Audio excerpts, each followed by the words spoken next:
As early as 7 o'clock, they were in high spirits, chanting NUP slogans and singing Kyagulanyi songs of freedom. Outside the premises, police and military were on standby, closely monitoring events inside the headquarters of Uganda's second biggest political party after the ruling NRM. At some point, security officers were seen beating individuals who were standing outside the NUP headquarters, probably to prevent the crowd from growing. Some people were injured in the process.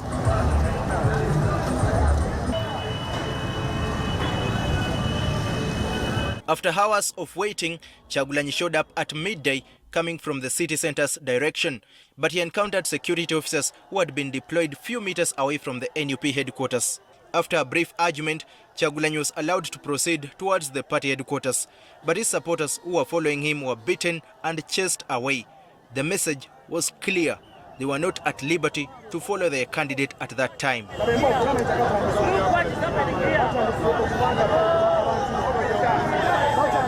Kyagulanyi did not enter the NUP headquarters. Instead, he briefed his supporters who had gathered inside the headquarters and asked them to proceed to Growers Grounds in Kawempe South for his first rally of the day.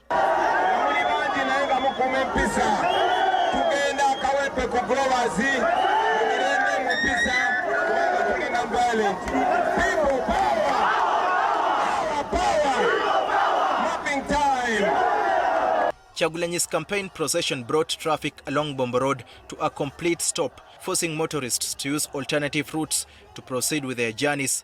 His presence attracted many people, some of whom stood by and watched him, while the majority followed him to the campaign venue. The campaign ground was packed to capacity. Some supporters who attempted to access the venue after Kyagulanyi and other NUP supporters had sat down faced the wrath of security, who fired tear gas to disperse them.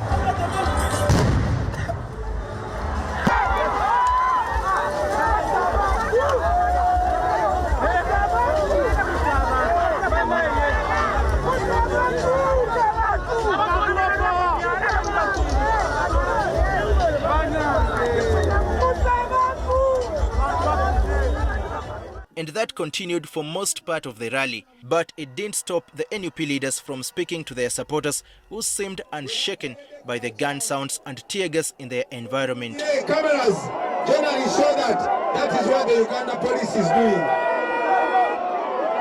Shame on you. It is so shameful that the Uganda police can look at peacefully assembled people and they choose to tear gas them. Kyagulanyi promised to deliver leadership that will transform Uganda from the current challenges to a more united and economically stable country.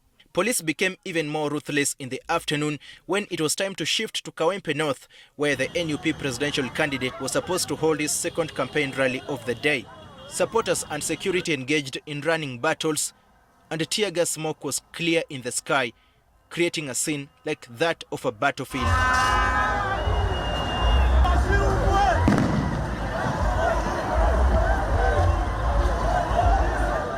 Despite the scare by security officers, the NUP supporters showed up in huge numbers for Kyagulanyi's second rally at Kanyanya in Kawempe North.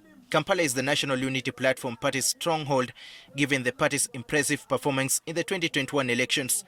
At the presidential level, NUP candidate Robert Kyagulanyi Ssentamu obtained 73% of the votes cast in Kampala in 2021, defeating 10 other presidential candidates, including President Museveni, who received just 24% of the votes in the capital. It remains to be seen how Kyagulanyi will perform in Kampala in the 2026 presidential elections, even as he attempts to unseat President Museveni, who has been in office for 4 decades. Daniel Kibet, NTV. Oyo fenete mukwata gongena mutwalira muganda wange banjo mani.